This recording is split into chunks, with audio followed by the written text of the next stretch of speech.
The Parthenon on top of Acropolis Hill is located in the middle of the sprawling metropolis of Athens, with now 5 million people legally and illegally inhabiting the city, which to me in 2013, when I thought of organizing Documenta in Kassel, a German city in the center of the unified Germany, and that used to be on the frontier, the eastern frontier of the West Germany, it was very tempting to relocate the global exhibition, at least in part, to a city which is a global metropolis, and this is Athens with its 5 million inhabitants, citizens and non-citizens alike. In the middle of Athens stands the Acropolis with Parthenon, the symbol of democracy. Quite recently, the in-flight magazine of Aegean Airlines, which is the airline of Greece, had a reproduction of Barack Obama, who briefly after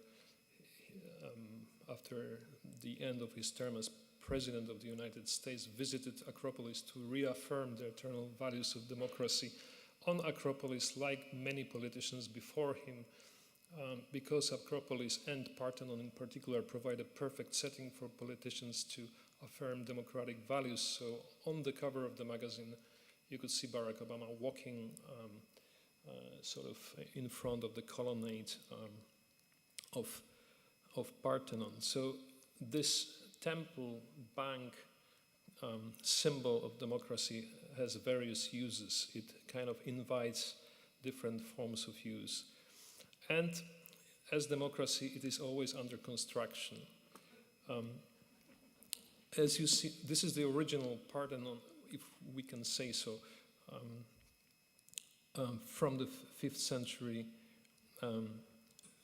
BC, still under construction. Why is it under construction? Because it was destroyed. So Parthenon is a ruin only from the second half of the 18th century. The end of 17th century. It was destroyed by during the so-called Morea Wars by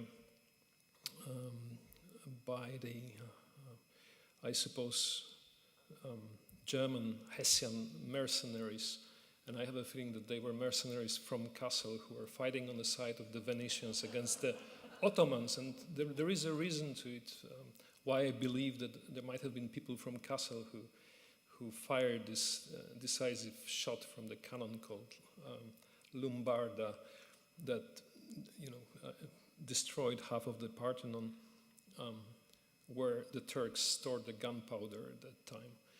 So this is also the beginning of the Hessian collection of antiquities. A gentleman who was a kind of secret service officer sent together with the mercenaries sold by the ruler of Hessia to Venetians to fight against the Ottoman Empire. During his mission, which was successfully accomplished with destruction of Parthenon, picked a number of antique fragments and brought them to the Landgrave Karl in Kassel and offered them as a gift to the Landgrave. And this is the beginning of collection of antiquities. And now these are the first items in the inventory of the Kassel Museum, from the classical Greek period. There are a few small fragments, votive objects and stelae in the Museum of Kassel, brought from Greece in that very early moment before the more kind of thorough archaeological study followed in the 19th century by German archaeologists in Greece. So the first were military men, and then came the archaeologists. Here in Kassel, another Parthenon on this picture in spectral form or skeletal form, and this Parthenon is a kind of invocation of a work first created in 1983 by Argentinian artist Marta Minuhin. I don't speak Spanish. The Parthenon of Forbidden Books. It was called, and the Parthenon of Forbidden Books was built as as a replica, twice smaller than the original Parthenon, in Buenos Aires, and it was clad in books, in plastic bags. And these were books that were forbidden during the time of military junta in Argentina.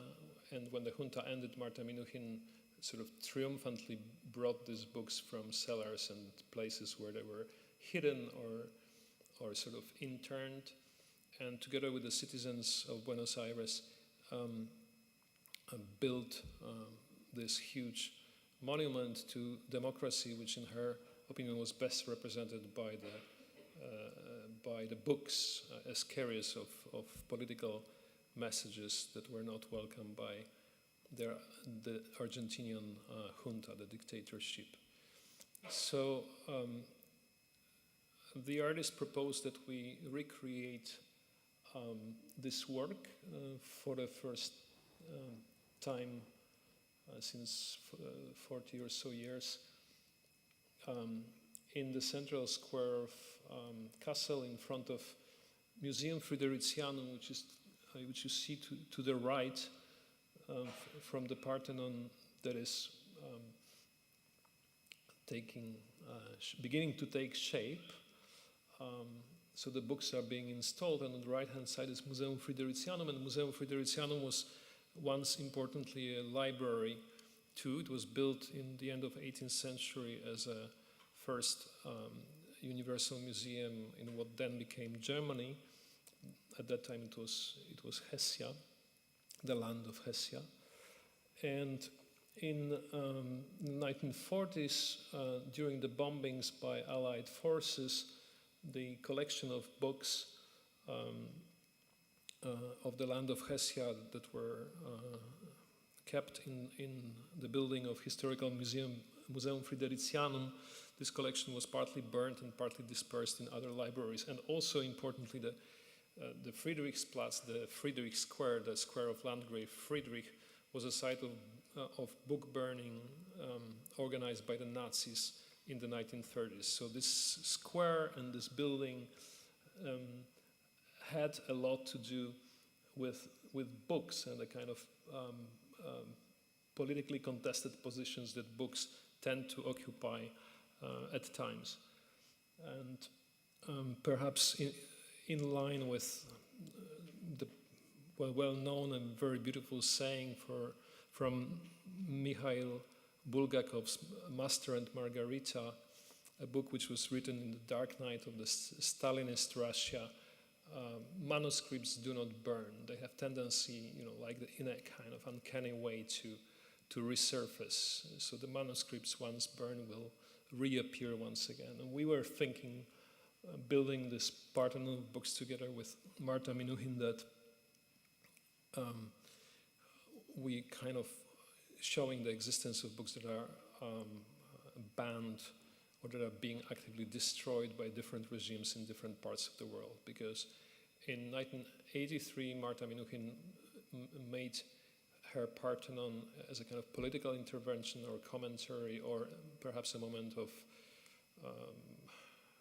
redemption of a kind, using the books that were banned specifically in Argentina, while in the version in Documenta 14, we brought books that were banned in any place and at any time.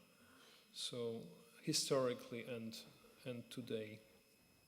And the books were donated both by individuals and also by publishing houses. So this is the Parthenon completed, if one may say so. This is a night view of the Parthenon, and because it's a Parthenon, it's a subject that it's a great backdrop for selfie. So it became like a favorite work of the exhibition, and it kind of efficiently erased the kind of visual appeal of most of other works, and there were many, including Odo Gibbes' Obelisk and Maria Magdalena Campos-Pons' Bar Matanzas in Kassel. The Parthenon functioned as something that Germans call the Blitzableiter, lightning rod. Is this right? So I think it can be best compared to a kind of lightning rod for this, danger of being struck by the current of images, because and there's also about this Blitzableitung, that connects it to the German word Blitz, which is the flash. So it's the flash of the camera that has to do with the strike of the thunder, perhaps. So people would basically come to Kassel, come to Documenta, and they would be relieved to find something that big and photogenic, genus. So they would immediately take a picture, and they would be like done to a degree. But there were many other attractions and difficulties awaiting these people who were journeying to Kassel to see Documenta 14. I'm kind of deliberately concentrating on Documenta 14 in Kassel, but kind of bringing the Athens iteration of the exhibition, which was chronologically the first one, through the back door. And this back door is, of course, Parthenon, that we in extenso quoted from the city of Athens. That was the first location of Documenta 14. And here we are in Nashville. I've only been to Nashville for 2 days now, so please forgive me, I don't have enough knowledge, but the Parthenon in Nashville is different to the other two Parthenons described in this talk, because it contains its own history. Namely, you visit it and you enter, and it's already a museum kind of itself. So it tells you its own story, but like inside of it. While with the Parthenon in Athens, the situation is very different. You cannot even enter the Parthenon unless you're, Gucci or Givenchy and you bought time for a fashion shoot. But the archaeological services of Greece strictly refuse this kind of desecrations. And therefore, the museum is located in a certain distance from the Parthenon, which is a holy site. Here in Nashville, the history of the Parthenon as an edifice remaining from the centennial exhibition in this city is told through several beautiful and touching exhibits inside, including the archival photographs and so forth. So you suddenly see that this Parthenon was once a part of an exhibition that included also buildings and situations sort of brought into Nashville from other parts of the world, much in the manner of big international exhibitions of the 19th century, of which Tony Bennett writes that they became the model for what he calls exhibitionary complex, and effectively laid foundation for mega exhibitions of art in the 20th century, beginning with the Venice Biennial initiated end of 19th century and modeled on those great international exhibitions of trades and cultures and so forth in Europe, like the one in London, in Crystal Palace and so forth, and then developing from the early Venice Biennial as representation, as a place where the nations of art come to kind of represent the best of their cultural production into kind of international exhibitions, perhaps such as Documenta. So there's a kind of genealogy between, those 19th century exhibitions, such as the Centennial exhibition in Nashville, and exhibitions of today, more specifically addressing contemporary art or modern art, such as Documenta. So this is the complex with which we have to struggle. All depends on the angle and framing, and this photograph is quite deliberately, capturing what my companion on this short walk in the cold and wet in the marshlands surrounding the Parthenon of Nashville explained me that on the left-hand side you have this residential project, if I'm not mistaken, which is a kind of problematic building, perhaps, in Nashville, with complicated demographics, and probably soon, in a way similar to the buildings that host the dorms of the Vanderbilt University, just across the street from the hotel where we are staying, is going to be slated for, let's say, transformation, if not demolition. Here, in the vicinity of the Parthenon of Nashville, we have a couple of public monuments which I think are quite interesting for a sort of secondary study. This one struck me as a possible predecessor of the benches on which Jenny Holzer carved her truisms in several installations. I think I know the one in Warsaw where the truisms of Jenny Holzer are carved on benches, and I was always asking myself, why on benches? Why on marble benches outside of the museum? And here I saw that there are these benches surrounding the pedestal of a monument, which somehow was of less importance for me while looking at it than the message of those benches. On the outside of benches, there are different forms of, let's say, levels of governance or government, the executive, administration, and there is judiciary, the law, but suddenly also transport. So I think it's a kind of heterogeneous set of terms which seems to point to kind of general idea of good public infrastructure and good governance, but in a sort of marriage or mix. But inside is what I would interpret as values, the set of values that are supposed to fuel or to give a meaning to this infrastructural, outer layer of terms. So we have, with patriotism, come charity. It's interesting, and I think it's telling, and it's worth revisiting, politically speaking, perhaps right now, and not only in the United States, with a view on Parthenon as a cradle of democracy. Wisdom comes with integrity, no doubt. Whether courage comes with promptness, this is to be debated.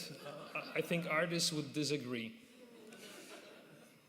And between justice and devotion, there is a gaping there is a gap, there is a big gap. And here, a small detour to another monument, this time in Kassel, since Olu gave only a passing attention to his own work. I will just say that it was built sort of off-center in the Königsplatz, which used to be this Baroque city square, the King's Square of Kassel, 18th century creation by the Huguenot migrant or refugee architects called Simon de Rie. So this square was originally designed by a Frenchman coming to Germany and from a family of those who were persecuted for their religious beliefs in France. Found a new home immigrant who found a new home in Kassel. This is one. Second, this square had for a time being possibly an obelisk as a monument. I think it cannot be proven whether this was a temporary structure or more solid monument dedicated to Napoleon, if I'm not mistaken, who was, the ruler of most of Europe at that time, early 19th century. And his nephew Jérôme Bonaparte was even the ruler of Kingdom of Westphalia, of which Kassel was a part. So naturally, the monument, the obelisk for Napoleon, was erected in the center of Kassel in the King's Square. as a kind of a form of aggression. While this monument, to my mind, did not represent any form of aggression. It had this quotation from the Gospel of St. Matthew, "I was a stranger and you took me in 3 languages that are most spoken in Kassel, the German, the Turkish, and the Arabic, and also English for those visitors of Documenta who in the number of 1 million or legion come every 5 years to see the exhibition. So the monument was there until very recently when it was relocated, or it was dismantled, and it is to be relocated still. And this is the morning after the citizens found out that the obelisk disappeared by the decision of the city council, removed from its location. So there is a little memorial ceremony with people bringing flowers to the place where the obelisk was standing for over a year after the exhibition closed down. This is the type of use of the King's Square, the Königsplatz, which the present municipal authority of Kassel and probably the democratic majority of citizens envisage for the Königsplatz. So it can be a fun park, it can be a Christmas market, it can be any kind of public celebrations that involve, rejoicing in the spirit of, for instance, under the sign of Ferris wheel or under a big Christmas tree, while somehow the presence of the obelisk, which addresses both the citizens of Kassel, or those who enjoy the full rights of citizens, and the strangers, was a thorn in the eye of the municipality, and had to migrate somewhere else. It is yet to be seen whether the monument is going to be reconstructed. Just as a footnote to show the relative character of the form, or the possibilities inherent to a typology. In this case, we are in the realm of obelisks, and this is the last one of the last 2 images I wanna show you, and it's also the image in the picture I took in the Centennial Park in Nashville, where, of course, there is also an obelisk. This obelisk is a very different one. It's not dedicated to anonymous strangers and to anonymous locals, such as Oluogibe's obelisk in Kassel, but it's dedicated to James Robertson, who is mentioned here as founder of Nashville, and to his wife, called Charlotte Reeves, who is not only mentioned as a wife of a founder of Nashville, but also as a mother of the first male child born in Nashville, which to me was a kind of extremely surprising way of commemorating a wife of a founder, with a quote which I will try to read, because it also shows a certain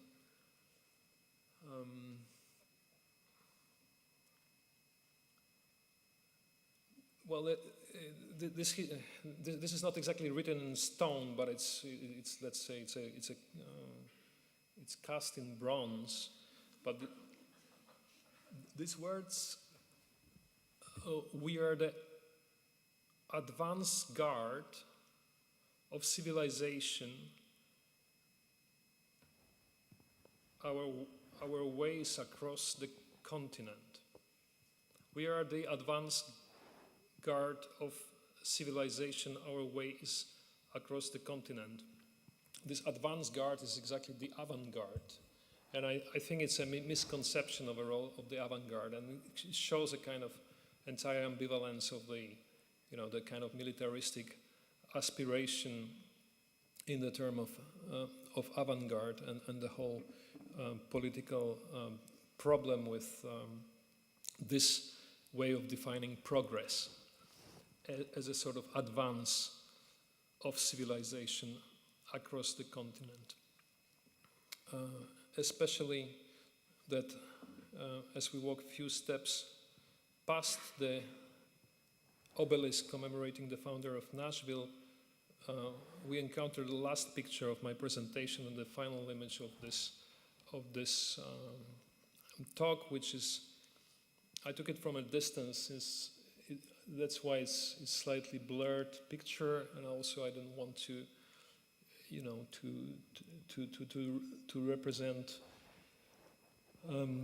protagonists of the picture individually, but it's a small amphitheater tucked somewhere in a I think corner or on the perimeter of the park. So I suppose that it might have been used for small music events or plays or whichever public events during the warmer months, and at the moment it's a place where homeless people are camping. And I think that this state of temporary being inside of a semi-open structure in the Centennial Park, and then the more firm presence of the obelisk and the other monument which I described before, and the Parthenon, create a very interesting palimpsest against the intention of anyone in particular who during different historical periods might have thought about the overarching meaning behind such Centennial Park, but this arrangement shows us the conflicted nature of the present through a series of voluntary and involuntary monuments accumulated there. Thank you very much, and we can move to questions and discussion.